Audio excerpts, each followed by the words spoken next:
હું સાબરકાંઠામાં અનેક વાર આવ્યો છું. આમ તો સાબરકાંઠાની ધરતી સાથે મારો બહુ જૂનો નાતો રહ્યો છે.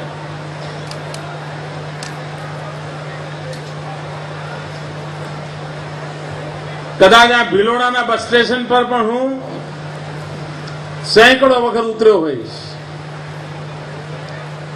અને અહીંથી સાયકલ પર બામણા જવાનું હોય કે મઉ જવાનું હોય, એ મારો સામાન્ય ક્રમ હતો. આ વિસ્તારની સાથે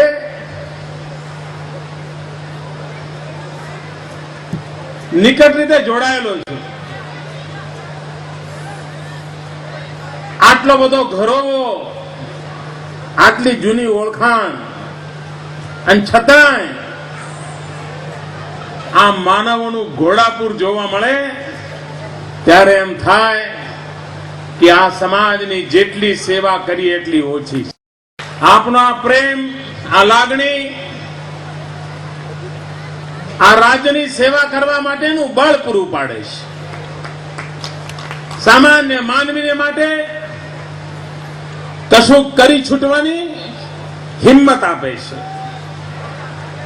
આજે બે પ્રસંગો આપણે ભેગા થયા છે. એક તો 2010માં જયારે ગુજરાતની સ્વર્ણ જયંતિ આવવાની છે, એ સ્વર્ણ જયંતિ કોઈ સરકારી કાર્યક્રમ ન બની રહે, માત્ર મંચ ઉપર નાના મોટા નાચગાનના કાર્યક્રમ થાય, જમણવાર થાય, તુમ ભી ભલે હમ ભી ભલે એવી વાહવાહી થઈ જાય, ફોટા પડે, છાપાઓમાં છપાય અને સ્વર્ણ જયંતિનો આનંદ લેવાઈ જાય. એમ કરો તો પણ કોઈ પૂછતું નથી, ચાલે છે. ભૂતકાળમાં એમ જ ચાલ્યું હતું. પણ મારે આ ગુજરાતની સ્વર્ણ જયંતિ એ કોઈ એક સરકારની સ્વર્ણ જયંતિ નહીં, સરકારમાં બેઠેલા લોકોની સ્વર્ણ જયંતિ નહીં, પરંતુ આ સ્વર્ણ જયંતિ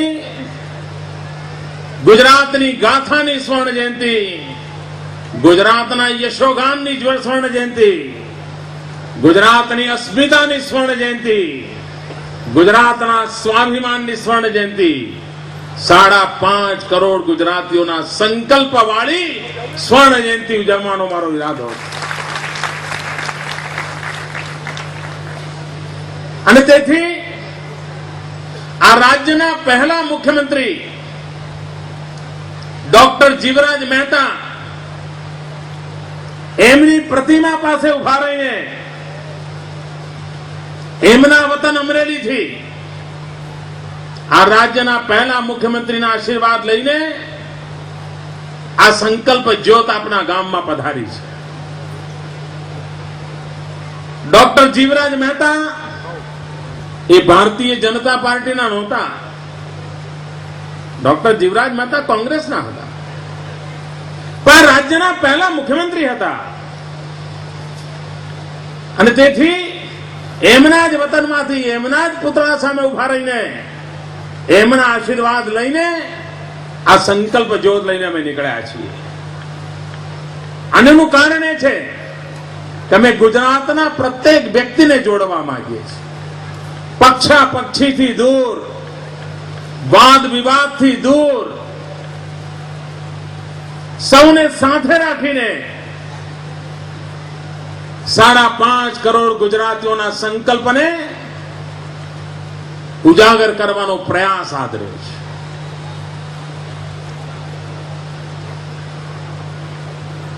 ગુજરાતના અનેક ગામોમાં આ સંકલ્પ જ્યોત ફરતી ફરતી આપણે ત્યાં આવી છે. 1 મે થી નીકળી છે અને આજે જુલાઈ મહિનામાં આપણા ભિલોડામાં પહોંચી છે. અને 12 મહિના સુધી આ રાજ્યના 300 જેટલા સ્થાનો પર જઈને દરેક તાલુકા મથક સુધી પહોંચીને આ સંકલ્પનો સંદેશ આપવાનું કામ આ સંકલ્પ જ્યોતના માધ્યમથી થઈ રહ્યું છે. ભાઈઓ બહેનો, આપણા પરિવારમાં કોઈ અવસર હોય, ભાઈના લગ્ન હોય તો 12 મહિના પહેલેથી તૈયારી કરતા હોઈએ છીએ અને ઘરમાં લગ્ન આવવાના છે એટલે ઘર ધોળાવતા હોઈએ, સફાઈ કરતા હોઈએ, નાની મોટી સારી વસ્તુઓ કાયમ માટે ઘરમાં કામ આવે એ બાના નીચે ખરીદી લેતા હોઈએ છીએ અને એક પ્રકારે લગ્નને નિમિત્ત બનાવીને કુટુંબમાં કાયમી નવી વ્યવસ્થાઓ વિકસાવીએ છીએ. એકાદ નવો રૂમ બનાવવાનો હોય તો બનાવતા હોઈએ છીએ. ગાડી જૂની થઈ ગઈ હોય ને ગાડી ખરીદવી હોય તો ખરીદતા હોઈએ છીએ. સ્કૂટર જૂનું થઈ ગયું હોય તો સ્કૂટર નવું ખરીદતા હોઈએ છીએ. રેફ્રિજરેટર ઘરમાં ન હોય તો લાવતા હોઈએ છીએ. 2-5 જોડ કપડા નવા સીવડાવતા હોઈએ છીએ. પ્રસંગ એક દિવસ માટે હોય પરંતુ એ પ્રસંગ નિમિત્તે આગામી 2-5 વર્ષનું કામ ઘરમાં કરી લેતા હોઈએ છીએ અને એનો થાક પણ નથી લાગતો. એ મહેનત કામે પણ લાગતી હોય છે. અગર જો કુટુંબમાં પણ એક પ્રસંગ હોય અને પ્રસંગનો ઉપયોગ કુટુંબમાં સ્થાયી લાભ માટે થતો હોય તો મારે માટે તો આખા ગુજરાતનો આવડો મોટો પ્રસંગ હોય એ ગુજરાતના સ્થાયી લાભ માટે, પરમાનન્ટ બેનિફિટ માટે શા માટે ન કરવો? અને ત્યારે જ શક્ય બને કે 5.5 કરોડ ગુજરાતીઓ આવતીકાલના ગુજરાતનું સપનું જુએ. 5.5 કરોડ ગુજરાતીઓ આ ગુજરાતને દુનિયામાં મોખરાનું સ્થાન અપાવવાનો સંકલ્પ કરે. 5.5 કરોડ ગુજરાતીઓ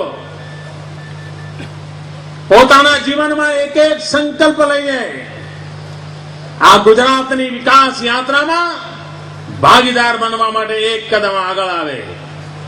એવા સદહેતુથી આ સંકલ્પ જ્યોત દ્વારા 2010માં જે સ્વર્ણિમ જયંતિ આવવાની છે એ સ્વર્ણિમ જયંતિ જનમાનવી જન સામાન્યની સ્વર્ણિમ જયંતિ બને એનો એક પ્રયાસ છે.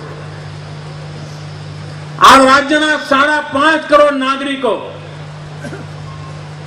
અગર જો દરેક નાગરિક એક સંકલ્પ લે, એક, તો આખા ગુજરાતના સંકલ્પ થઈ જાય 5.5 કરોડ સંકલ્પ થઈ જાય. અગર જો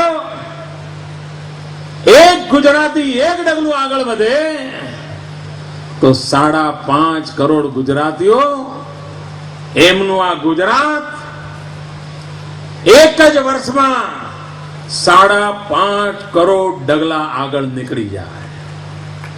આપ કલ્પના કરો કેટલી મોટી વિરાટ તાકાત પડી છે આપણે. પ્રત્યેક નાગરિકનું એક ડગલું ગુજરાતને 5.5 કરોડ ડગલા આગળ લઈ જાય. અને જો ગુજરાત 5.5 કરોડ ડગલા આગળ જાય તો હિન્દુસ્તાનમાં કોઈ રાજ્યની તાકાત નથી કે જે ગુજરાતના ડગલે ડગલું મિલાવીને ચાલી પણ શકે. આવો સાદો સરળ રસ્તો આપણે લીધો છે અને તેથી આજે આ સંકલ્પ યોજના માધ્યમથી આ ભિલોડાની ધરતી પરથી હું સાબરકાંઠા જિલ્લાની જનતાને, ગુજરાત રાજ્યની જનતાને આવાહન કરું છું, આગ્રહ કરું છું, અનુરોધ કરું છું, નિવેદન કરું છું કે ગુજરાતી તરીકે આપણે આ ગુજરાતના સ્વર્ણિમ જયંતિ નિમિત્તે કોઈ સ્વર્ણિમ સંકલ્પ લઈને ભાગીદાર બનીએ.